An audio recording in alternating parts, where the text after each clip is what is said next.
Hi, Virgo. Welcome to Pandora Astrology's monthly horoscope for July. July is going to be a pretty high drama month for all of us. And for you, particularly Virgo, it's going to happen mostly in the realm of friendship. There will be a couple of eclipses this month and also a Mercury retrograde period. So let's take a look. On July 2nd, we have a solar eclipse happening in your 11th house of friends.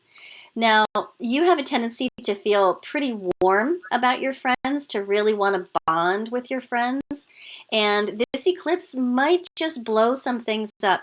The nature of eclipses is they show us our shadow, that which is behind us, that which we really don't want to look at and may ignore on a regular basis. But under eclipses, we are kind of brought face to face with that stuff.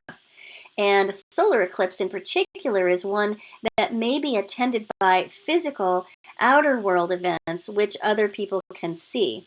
So having this eclipse land in your 11th house of friends, networks, communities, your tribe, suggests that there could even be some form of altercation, perhaps, that happens in a public arena that really tests your friendships. So watch for that on July 2nd, and be ready with some grace. Now later in the month, on the 16th, we have got a lunar eclipse happening, and it's going to fall in your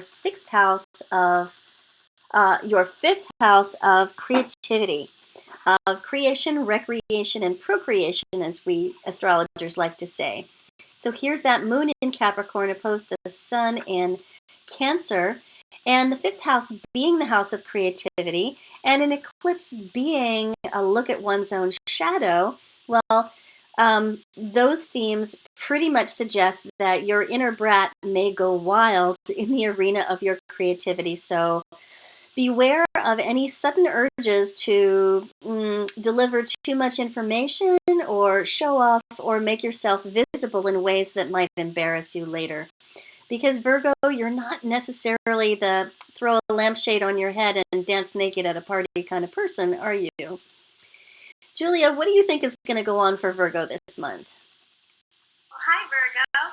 This month I'd like to talk about Venus and which houses she's going to be aspecting, because Venus is the planet of relationships, beauty, also money.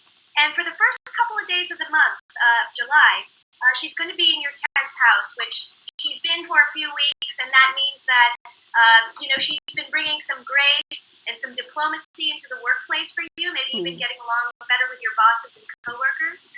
But then she's going to be dipping into the 11th house on the 3rd, and that's the house of friends. It's the house of groups that you're a part of, whether those are professional associations, maybe recovery groups, or even like just if you have a bowling group that you play with every month, that would be the 11th house too.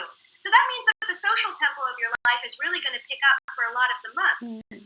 And if you're single, you might meet that special someone either through groups, through friends, or since the 11th house is associated with Uranus by modern astrologers, it's also a very good time for any online dating, connecting onto sort of digital networks to get yourself out there.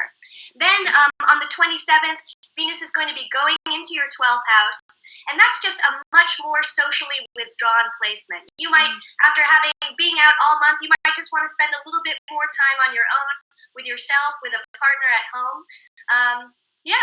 And also the 12th house, some of the challenges of having Venus in there is because it is such a sort of compassionate house.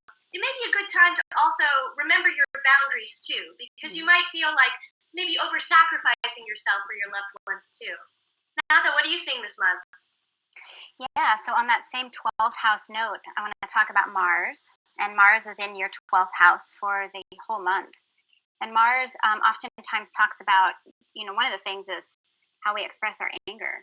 Mm-hmm. And I think that a word of warning is in the 12th house, we kind of lose touch with things. And what happens for you, Virgo, is when you lose touch with your anger and your not able to express it in appropriate ways, then it begins to turn into like a bubbling resentment. And so you just want to make sure that if there are things that show up in your life that are distressing or that you're feeling particularly critical about, to just address them. Don't let them kind of float away on that 12th house fogginess, because it'll come back to bite you. And in fact, it might come back to bite you in the realm of communication, because Mercury is going retrograde this month. And the Mercury retrogrades are always about cleaning up the way that we have been communicating, the things that haven't worked maybe. And it's going retrograde. It's starting in your 12th house, and it's moving into your 11th house. But, like Jamie said, the 11th house is the house of friendships. And as we said, the 12th house is the house where things get more internal. So you just want to make sure that you're really addressing what's going on for you. And that goes for communication. That goes for any sort of anger or judgment, or even places where you want to get active and you have projects and you want to do them, is that you want to just stay on top of them. Don't lose track of them, because you don't want to accidentally explode on somebody, especially one of your friends, later in the month while Mercury is doing its retrograde thing. What do you think, Jamie? You always have good stuff to say about Mercury retrograde. Yeah, I think that the way that the eclipse lines up with Mercury this month, it is going to be so important to just, start now to get ready to have those heartfelt conversations with the friends that you really care about and who you might feel a little anger towards or some bitterness built up. And this would be a great time to clear that. Yeah. And that could just make those friendships stronger in the future. Well, that's all we have for you today, Virgo. Thanks for watching. Look for our August horoscope next month, and we'll see you around the cosmos. Bye. Bye.